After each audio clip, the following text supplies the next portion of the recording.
Apple's features are coming to Android. I don't imagine they're too happy about it. Qualcomm can now allegedly play games on Windows just fine, and Nvidia is about to ruin more than just the GPU market. It's gonna get bad. Let's get into the hot news, everybody. I'm your Brett host. We're gonna be going over the hottest tech news I can find on the internet while you enjoy your breakfast this Friday, November 21st, 2025. And just as a announcement, I guess we're gonna be building our first South African PC since my return. I finally got enough parts together to put things together from Wootware, so I'm gonna be live streaming that actually before this episode goes live. So never mind, it has already happened. But in case you want to come join us on Twitch, we're going to be live after that, either me or the American team. And we're giving away PCs over there. We have one that's exclusive for people who refer new viewers. So in case you want to check that out, you can come over to the Twitch stream, type !terms and get all of the details. And we're getting details about how they're just going to support AirDrop on Android phones now. Pixel 10 specifically is where it's going to roll out. Android's Quick Share will now allow you to work with AirDrop on iPhones, iPads, and Macs for easy file transfer systems wirelessly between all of the devices. Google says that this feature does not use a workaround. The connection is direct and peer-to-peer, meaning your data is never routed through a server, shared content's never logged, and no extra data is shared. And that this new feature makes it possible to quickly share your photos, videos, and files with people you choose to communicate with without worrying about the kind of phone they use. Now, the only problem with Google's announcement, all of this, is that it didn't come with a corresponding announcement from Apple that they are also supporting this. And as we've seen from previous attempts at other companies trying to get into Apple's walled garden, they don't take too kindly to all of this kind of stuff. So plenty of outlets reached out to Apple being like, hey, what's your involvement in this? Apple has not responded to those, but you might remember things like Beeper or OnePlus who have tried to use things like iMessage on their platforms, and Apple has just made it so that that does not work. Now, part of the problem was that there was like external servers being used, and the device IDs on those external servers for like the Macs that were being used to forward the iMessages got all rejected. It's not quite clear how, if and when, Apple might shut this down, or if they will at all, especially considering the fact that they've had to deal with a lot of regulation over in the European Union with regards to things like this, shutting down aspects of communication or other protocols that they have access to that they don't want to give other people access to, and the EU making it so that they have to open it up. So we'll see what Apple's response to this is. If you're on the latest Pixel, you have access to a feature that very many Android folks maybe might have wanted at some point in the past to share with their iPhone buddies. But in case you didn't see the AirDrop situation on Android coming, you might see things a little better with today's video sponsor. In the year 2025, video calling is just how things are done, and streaming is both a popular hobby and even a full-time job for some. That's why having a webcam that doesn't make you look like Sans makes a world of difference. Today's sponsor, Insta360, has their link to webcam to keep you looking nice and clear no matter your usage case. Whether you're a seasoned remote warrior blasting through video meetings all day or just dipping your toes into the world of streaming, the half-inch sensor in the Link 2 will give you 4K 30 video and DSLR-like quality for a whole fraction of the price. Enhanced with video features like whiteboard mode and AI auto tracking, the Link 2 will have you be the absolute star of your next meeting, even if it could have just been an email. The AI-powered auto tracking and auto framing let you stay front and center even if you're the kind of person who insists on pacing around while you talk, all controlled by simple hand gestures. Whiteboard mode lets you easily present your brilliant new ideas by automatically enhancing whiteboard displays your Link 2 is pointed out, so everyone in the meeting can have a nice clear view of whatever you're trying to get across. If you're someone that also values privacy, like most people I know, you don't want a camera just staring at you all day, especially when you're not using it. The Link 2 gives you privacy at the tip of your fingers, and I mean literally at the tip of your fingers. You can simply flip the gimbal of the Link 2 down to turn off the camera and ensure nothing you'd be extremely embarrassed about is out there for everyone to see. Right now, Insta360 has the Link 2 on a major Black Friday sale of $50 or 25% off from November 20th to December 2nd. Get your Insta360 Link 2 on Insta360's official store. The first 10 orders will get $50 off. Don't miss out on the Black Friday best deal in 2025. Grab yourself a Link 2 now via the link links in the description below. Thanks to Insta360 for sponsoring. Well, AirDrop on the Pixel 10 is not the only Apple feature that's coming to Android, because there's a new GitHub page that features the ability to use AirPods, specifically all of the extra functionality of AirPods on both Android and Linux. So it's a whole bunch of features being added to AirPod usability on these platforms: noise control modes, ear detection, battery status, head gestures, conversational awareness, the hearing aid, customized transparency mode, multi-device connectivity, and then a bunch of others being available on these other platforms that, again, Apple likely doesn't want to have. Maybe they'll introduce a firmware update that blocks the workaround to make all this happen, but until that goes through, it is an available GitHub download. Obviously, this is third-party software, trust it at your own heart's desire. But let me know if you've been itching to get all of these Apple features on your Android situation. But in case you've been wanting to get the full screen experience for Windows, the thing that they launched on the ROG Xbox Allies, that is now, at least according to them, Microsoft, available today on various other handhelds, saying that it's rolling out to all other Windows 11 handhelds starting today from their Xbox partner showcase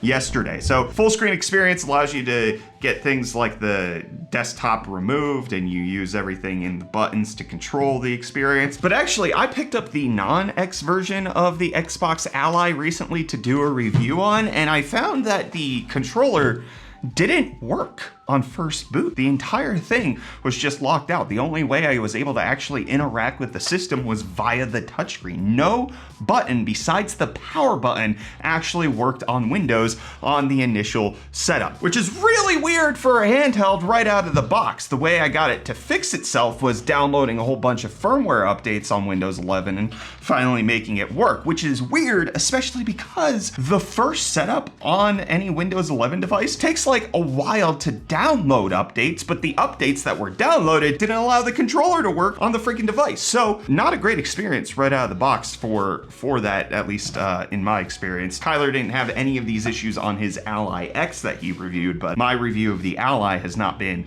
off to a good start. And neither was Qualcomm's launch of the Snapdragon X Elite chips on Windows, at least in terms of gaming. They had very bad support, but they say that's not the problem anymore, okay? They're promising better gaming performance on Windows. Not only are they gonna be faster than AMD and Intel, at least the comparable chips in the price bracket, but they're also gonna support 90% of games, which is an obscene number if you knew anything about how they performed with the last gen chips. It was awful. There's plenty of games that just straight up do not work. So the fact that they're claiming 90%, we're gonna have to investigate that, and we'll see that it comes with a little fudgery in order for them to make those claims. But Adreno X2 GPU is supposed to be a big enhancement, a much more powerful GPU being introduced here, with them showing that it does outperform the previous X Elite by 2.3 times the previous generation, and then it also outperforms the Ryzen AI 9 HX370, as well as the Core Ultra 9 288V, outperforming them in most games, at least the ones that they tested, showing off that it can do minimum of 30 FPS and plenty of different options. But the big claim right here is that it's performing in 90%, except for, here's the thing, you gotta read the way that they specify it, over 90% of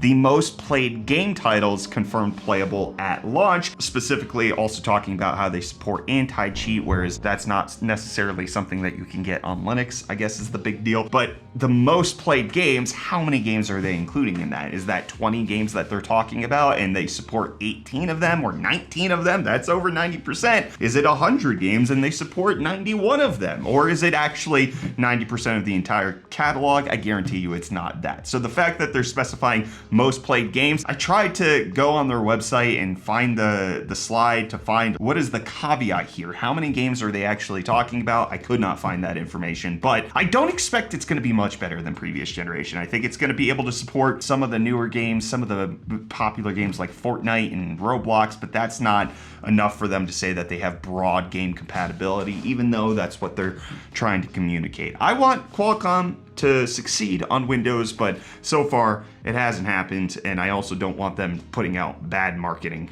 information like this, where it's just, you're selling people false hope that your chip's gonna be good at gaming, and it's only good at gaming if you play very, very specific games. It's not quite the same as when we get the Proton information that over 90% of games are now playable on Linux. They're talking about like 90% of games. They're talking about tens of thousands of games can now at least run. I don't think that's the case of what we have with the ARM situation on Windows, but let's see what the situation is with savings, because Reece has got deals for you. Yo, welcome back to UFD Deals, bringing the hottest tech deals on the internet. And hey, here's your first deal. Starting us off, we have the low free touch PBT wireless mouse, available in retro gray for $51.99 with the coupon applied, making it $18 off. But the next up, we have the Fractal Design Scape Lite wireless PC gaming headset for $169.99, making it $30 off. And then lastly today, the start of the Black Friday deals, this MSI Mag 27-inch 1440p 240Hz QD OLED monitor is currently going for $389.99 with the included promo code, making it $290 off the total price. And hey, with that, yo, it's kind of cute. Yeah, it's a little cutie. It's a little cutie. A little cutie. I broke him. Well, Reece, GPU deals might also be harder to come by because not only are we having the looming warning of VRAM's going to get more expensive, budget GPUs are going to get priced out of the market, but now even the actual GPU companies are coming out and saying, this holiday season might be the time to buy, with a post by PowerColor over on Reddit indicating that prices might kick up before the end of the year and that the promotion schedule has already been locked in years ago. But specifying in some edits that this message isn't for people who are not planning on picking up a GPU. It's for the people who have already been or plan to message me asking for advice on if they should buy now because of market conditions. Yes is the answer, at least according to PowerColor Steven over on Reddit. A part of that is because of the information we're going to talk about now, which is Nvidia's dominance of the entire market, the entire industry, and them making obscene amounts of cash. Their latest quarterly earnings came out, $57 billion total in a single quarter. That is more than they made in a couple of years prior to this entire AI thing that was happening. Obviously, the biggest part of that coming through the data center, them earning a ton of money. Jensen saying that their cloud GPUs are sold out, that they are just not being able to keep up with the demand. It is continuously outpacing, which if you look at the year-on-year and the quarter-on-quarter increases, they are not necessarily lying at that point, because just a year ago, they were earning $35 billion a quarter. Now it's 57, which is up from 46 just a quarter ago. And it's a lot of money. Net income, $31 billion. Their net income, their profit, nearly the same amount that they were earning total just a year ago. Absolutely wild amounts, unfathomable amounts of cash being brought in from Nvidia. You can see the breakdown. $51 billion of that is coming from the data center. $4.2 billion of that is coming from gaming, which is up from a year ago from $3.2 billion. It's down slightly from 4.287 just a quarter ago. So it seems like gaming is still earning a decent chunk of change. $4 billion is nothing to sneeze at per quarter. And as many people keep liking to speculate, the AI bubble might pop soon and they might need the gamers, who knows? But as long as it doesn't, as long as these AI chips continue to get sold more than basically anything Nvidia's ever imagined before, reports are coming out that the smartphone market, laptop market, might be in utter ruin in just about a year because of pricing for LPDDR5X. That is memory that's typically used in more consumer electronics, things that are utilized in small form factor devices, with Nvidia using those on their servers. They're having hundreds of gigabytes each on their servers, 480 gigabytes of LPDDR5X being used on a Grace CPU. And according to the market indications, this is going to have nearly a doubling effect in pricing in the coming year on these different situations, with the report saying that the biggest risk is that Nvidia has just basically pivoted into this market and is on the scale of a major smartphone maker. They just popped up as a Samsung or an Apple when it comes to how much they're consuming this LP RAM that's going to be put into their servers, but they have the added advantage of they sell their devices for way more money, and so they can pay more money to get put ahead of all of these smartphone companies that actually want to use RAM in their mobile devices. So Nvidia will likely be a priority customer, pushing out the lower, less paying people that are in the pool. And the speculation is that this is gonna start affecting the older mid-tier and budget devices that use LPDDR4, because those are gonna get deprioritized for the companies that wanna make more of the higher, more profitable LPDDR5X, and just kind of having a bad cascading effect for smartphones, for the laptops that happen to use this for handhelds that use LPDDR5X memory, or even things like the Strix Halo devices that have the integrated RAM on them. It's not looking to be good in the next coming year for very many reasons, not just in the gaming department of PCs, but also in the department of anything that could possibly use memory. Let's see if I remember to read your comments from the last episode of Hot News. I did. Look at that. Have a memory like a whale. Zaber saying, Linux user here, my fingers just typed this. I asked Linux users to not comment on a specific thing, and you guys came out in droves, being exactly what I expected of you. And then Z-Shrink saying, I'm so sick of AI and computer phone gaming products. Oh, that hash brown stack is something I'm still trying to recreate correctly. It's very difficult. The special jalapeno sauce that's used in McDonald's locally, I can't remember a jalapeno sauce being used at McDonald's in the States. That's part of it. And then the burry patty adds a special flavoring combination. It is a unique flavoring situation. I've tried to do it. I haven't been able to, and I worked really hard at it the entire time I was in the States. But if you find something, Z-Shrink, just let me know. And then Paul saying, hopium, copium, all we get is nopium, with regards to the Half-Life 3 announcement that was allegedly gonna happen on the 19th, because that was the anniversary of Half-Life 1. Didn't happen. So now the hopium copium is that the Game Awards is gonna be the announcement. Jeff Keighley had that wish-listed game. He tried to make it seem like it was the Dad Olympics game, but he added it to his wish list the day after he put out the tweet showing that he had a wish listed game, which means that he deleted whatever was there and added a new one. And so the hopium copium, there's like an HLX Half-Life X information in some data mining setup where that's a Source 2 game that Valve is hiding. So there's just a lot of stuff that's going on. People really expecting. The Half-Life 3 joke is usually ever present, but it is ramping up, at least right now. And then CW Rage saying, as a Philadelphian, I refuse the Yins. Yins Johns would do that. Jens Johns would reject that. And then KLK saying, how are you going to ignore us Linux folks? This is the exact behavior that made us switch to Linux. Okay.